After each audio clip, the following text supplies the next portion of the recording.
हरियाली तीज का त्योहार मालपुए के बिना संभव नहीं है। आज बड़ी आसान रेसिपी लाई हूँ परफेक्ट नाप से, वो भी बिना मैदे के। मालपुए को याद करते ही याद आता है कि पुष्कर का मालपुआ बहुत ही फेमस है, वैसा ही बनाना चाहिए। तो आज वही रेसिपी आपके साथ शेयर कर रही हूँ। बहुत पहले मैंने आपको रेसिपी वो दी है, आपने भरपूर प्यार भी दिया है, लेकिन उसके साथ ढेर सारे ये भी कमेंट्स आए थे कि आप बिना मैदे के एक बार जरूर सिखाइए। तो आज वही रेसिपी हम बनाने जा रहे हैं।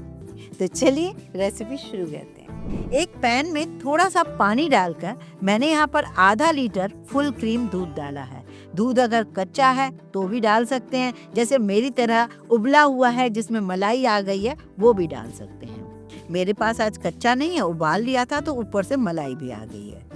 अब इसमें ना तो हमें केसर डालना है, न इलायची डालना है और ना ही चीनी, क्योंकि हम मलाई मालपुआ बना रहे हैं, जो रबड़ी वाले मालपुआ होते हैं, इसी में ही हम बिना मैदे के मालपुए को बनाएंगे।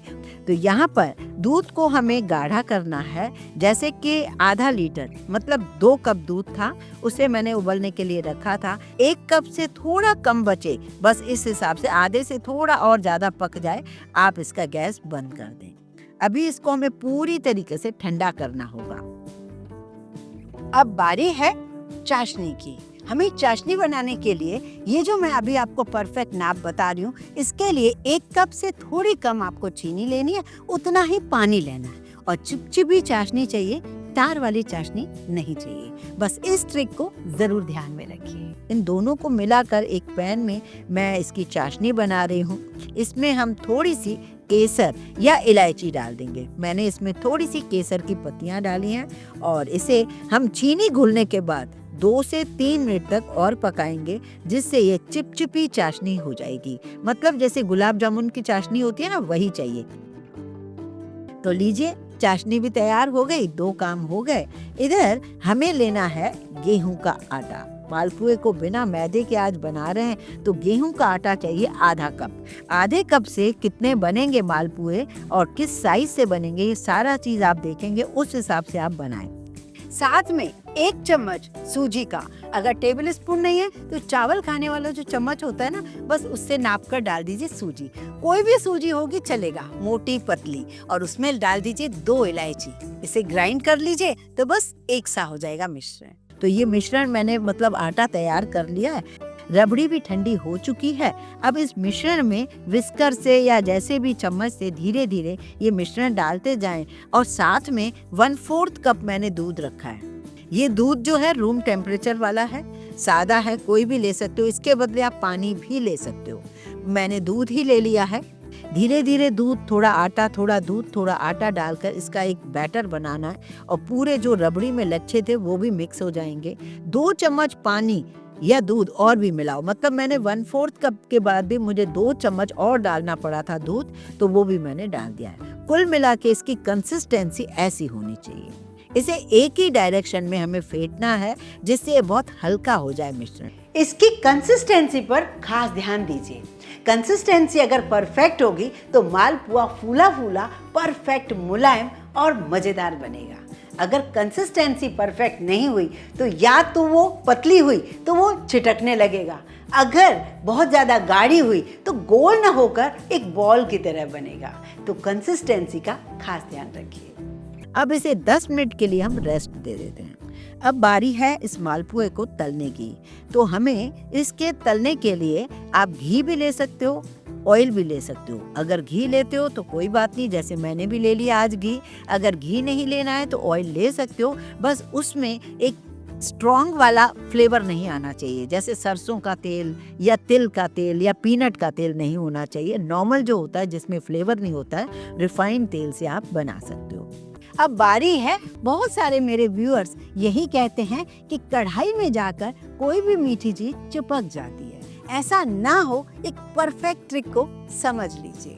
जैसे कि हम लोग नॉन स्टिक अगर बर्तन में बनाते हैं तब तो प्रॉब्लम नहीं आती है, लेकिन जैसे मैंने आज आयरन के तवे पर बना रही हूँ, तो ऐसे में कई बार ऐसा होता है जब हम नया घी या नया ऑयल डालते हैं तो ये चिपकने के चांस ज्यादा हो जाते हैं। तो जो मैंने सीखा है एक हलवाई से, मैं आपको बताती हूँ। यहाँ पर आप छोटा सा चम्मच मैदा या आटा घी में डाल देंगे या ऑयल में डाल देंगे तो होगा ये, वो थोड़ा सा पकेगा, नीचे सेटल हो जाएगा। अब जब आप मालपुआ डालेंगे वो कभी नहीं चिपकेगा, मेरी गारंटी है। इस ट्रिक को आजमा कर देख लीजिए। अगर आपका घेवर भी चिपकता है वहां भी इस ट्रिक को फॉलो जरूर कीजिए। वैसे मैंने तो घेवर आपको बनाकर दिखा दिए हैं, अगर आपने नहीं देखे हैं तो जरूर चेक कर लीजिए। बिल्कुल नहीं चिपकता, पर कभी आपका चिपकता है, आप बिगनर्स हैं तो वहां पर भी इस ट्रिक को फॉलो कीजिए। आगे बढ़ते हैं। हमें फ्लेम चाहिए मीडियम, मतलब बहुत तेज धुआंधार घी नहीं होना चाहिए गरम, और बहुत स्लो भी नहीं। मीडियम फ्लेम घी गरम हो जाए और इस करछी से आप मालपुए का बैटर डालेंगे तो आप देखेंगे ये नीचे भी नहीं चिपकेगा और फूल जाएगा। बस यही टाइम है, धीरे धीरे आपको पलटना है। इसी तरीके से मालपुए हमें बनाते जाना है। अब हमें डालना है इसको चाशनी में, तो चाशनी भी थोड़ी गरम जरूरी है। अगर आपने पहले बनाकर रख दी है तो चाशनी को थोड़ा सा गरम कर लीजिए, ज़्यादा गरम नहीं। मैंने सारे ट्रिक्स आपको बड़ी इस तरीके से बताए हैं जैसे आप बिगनर्स भी हैं तभी भी उसे बना सकें।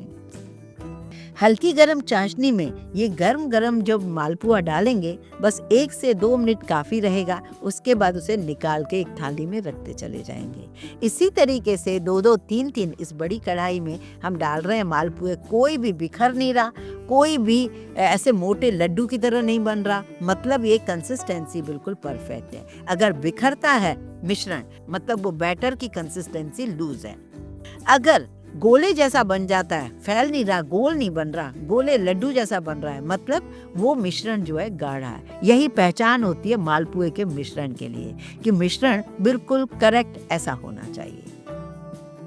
आप देख रहे हैं ना, परफेक्ट बन रहे हैं ना, तो सारे बन चुके हैं। करीब करीब 13 से 14 मालपुए इस मिश्रण से बने हैं। मतलब वजन करेंगे तो ये कम से कम आधा किलो बन जाएंगे, क्योंकि चीनी और ये जो है रबड़ी वगैरह सबका वेट होके ये 15-16 मालपुए बनकर तैयार हुए हैं। तो अगर आपको इससे ज़्यादा बनाना है तो आप डबल मिश्रण कर लीजिए, अगर कम बनाना है तो आप इसको आधे पोर्शन में भी बना सकते हैं।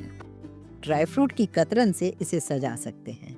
अब अगर मालपुआ रबड़ी वाला तो ऑलरेडी है, जो हमने अंदर रबड़ी बनाई थी इसी में डाल दी है। अगर आपको साथ में भी रबड़ी चाहिए तो आप दूध जो हमने 2 कप बनाया था वो 4 कप ले सकते हो और आधे में चीनी डालकर रबड़ी रख सकते हो। मेरे पास ऑलरेडी रबड़ी बनी हुई थी तो मैंने यहाँ पर रख दी है। तो इसके साथ खाएं या फिर चाशनी में डूबे हुए हैं उन्हें ऐसे ही खाएं, चॉइस आपकी है। मैं आपको तोड़ के भी दिखा रही हूँ कितना सॉफ्ट, कितना नर्म और मुलायम है। यही क्वालिटी होनी चाहिए मालपुए की। बहुत मोटा नहीं होना चाहिए, मीडियम होना चाहिए और वो नर्म मुलायम होना चाहिए। आप लोग के यहाँ हरियाली तीज पर क्या क्या बनाते हैं, क्या करते हैं, घेवर बनाते हैं कि नहीं? घेवर की रेसिपी मैं दे चुकी हूँ, आपने देखा नहीं है तो उसे जरूर चेक कीजिए। आसान है, ये गोल गोल मालपुए नर्म मुलायम, जो खाए बार बार आपकी तारीफ करे, यही मैं चाह रही हूँ। पहले भी मालपुए मैंने कई टाइप के आपके साथ शेयर किए हैं, उन्हें भी आप चेक कर सकते हो। जैसा आपका मन करे वैसे बना सकते हो। ये मालपुए कैसे लगे और आपके यहाँ पूजा में क्या जरूरी बनाया जाता है, मुझे कमेंट करके जरूर बताया कीजिए। आप लाइक जरूर कीजिए, ज्यादा से ज्यादा शेयर कीजिए फ्रेंड्स और फैमिली को।